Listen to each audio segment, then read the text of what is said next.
A tool we can use with mixed costs is the high-low method. What this does is allows us to separate out the fixed cost from the variable cost portion that are included in the mixed cost. Now this will work as long as your base rate isn't changing during the time period that you're looking at, or your relevant range, as well as your variable cost is remaining the same. Let's say you were looking at electric bills and the rates went up in the middle of the period that you're looking at. Well, you wouldn't really be able to compare previous periods that had a different rate to this period and ongoing. So if anything like that changed, you'd have to take that into allowance. But as long as none of that has changed, the high-low method is a good way for us to tell what part is fixed and what part is variable. So we've got some data here. We have some bills for a couple of months of equipment rental. So we've got May, June, July, and August, and this is a mixed cost. We have a base rate, and then we're charged based on the machine hours used. So we can use this to separate out from each of these bills what part of the total cost is fixed and what part of that is the variable. So to do this, you just kind of look at what the name says. We're going to take the high and compare it to the low. So when we look through these bills, what's the highest bill we see? Well, it looks like $8,300. That June bill is the highest. So I'll just put down here high. All right, as far as the cost is concerned, we've got $8,300. And then the low, our lowest bill, looks like the $67.60 from August. So I want to compare those. The difference in those two bills as far as dollars are concerned is $1,540.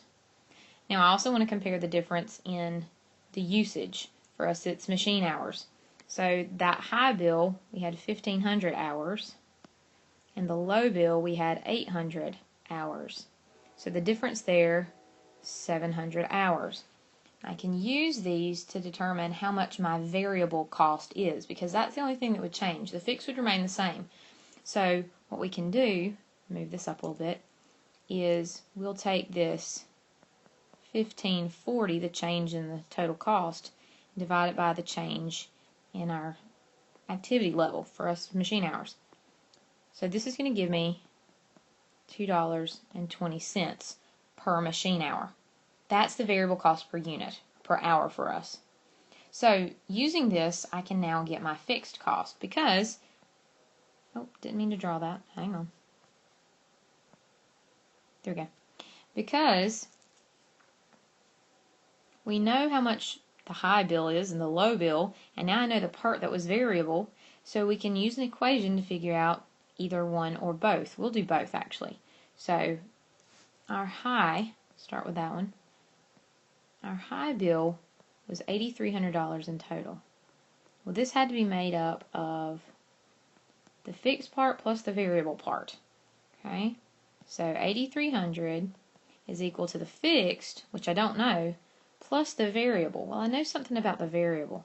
We know that it is $2.20 per machine hour.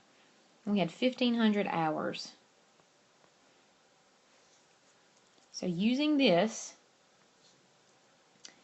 tells me that $8,300 is equal to fixed costs plus the variable costs. And for us, those variable costs ended up being $3,300. So that means that my fixed cost is $5,000. Now we can test this out again. Let's use the low bill. Again, if we need to refresh. Whoop. Sorry, pen's going crazy today. There we go. Alright, so if we needed to refresh, then the low bill was $67.60 in total, and that was for 800 machine hours. And here we go again. We're just going to have one of those days. Okay, we'll survive it. Yep, okay. Let's just do a new page. That'll make life easier. So the low bill, $6,760. And again, that is made up of fixed costs plus variable costs. Well, we know the variable part is $2.20 per machine hour. And we had for the low bill 800 machine hours. These are dollars. These are hours. Right? So, the 6760 equals the fixed part plus $1,760. So the fixed equals, ta-da, $5,000. Just what we thought it would. Okay? Now, you can also use this to try to determine other production levels that you're not currently at. So let's say, if we look back, we didn't have, let's see if I can actually get this to move. There we go. We did not have, say, 1,300 hours, any of these periods that we're looking at, these months. So let's say we're trying to figure out what would happen if we had 1,300 hours. So we can use what we know to calculate what our total cost should be at that hour rate. Because again, our total is going to equal the fixed plus the variable. Alright, so we already know that the fixed is going to be 5,000. Alright, the variable is going to equal $2.20 times the machine hours. We said, let's assume 1,300 hours.